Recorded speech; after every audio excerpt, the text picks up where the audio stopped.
There's all kinds of Android just makes it much easier to examine your phone or to understand if you've got something going on that's funky than it is on Apple. So for the average person, like for me, like if I got You're not the average person. well, let's pretend I am. If I got an Android phone and I wanted to examine my phone, what would be the process? You would download some of the software that I talked about. You would jack your phone into it. You would open your phone, and then it would start carving the binary of your phone, the everything in your phone. It would start.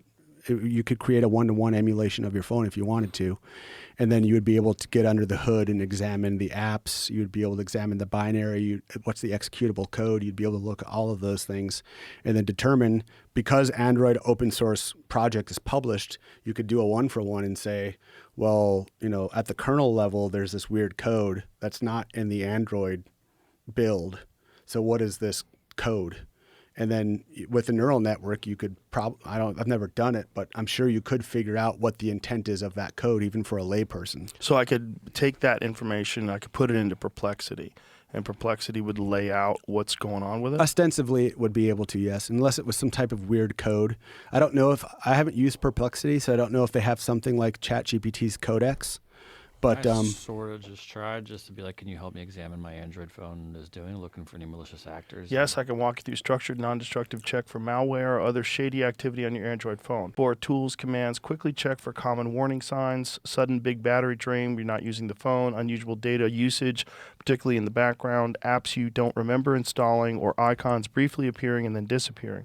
Lots of pop-ups, redirects in browser, or new default search launcher. Strange calls, SMS messages you didn't send yourself. If any of those ring a bell, we'll focus on them in later steps. So this is just something that you could do with an Android phone that you just can't do with Apple. You can't do it. Yeah, Apple's not open. And so you can do a forensic examination of an Apple, by the way. I'm sorry if I misspoke there. But you can't do it to the level that you can with... Because the Android open source project publishes all of the code, I can get an understanding of the very inner working. So if something's being done, for instance, at the kernel, or you could think of that as like the lowest level of the phone, something that wouldn't normally get caught in a forensic examination, I wouldn't be able to do that with Apple. Right. So, and the nation-state actors are doing things at very low levels in the code framework for that exact reason, because most people who aren't very deep into forensics would miss that. It would be like the fingerprint under the couch cushion or something like that.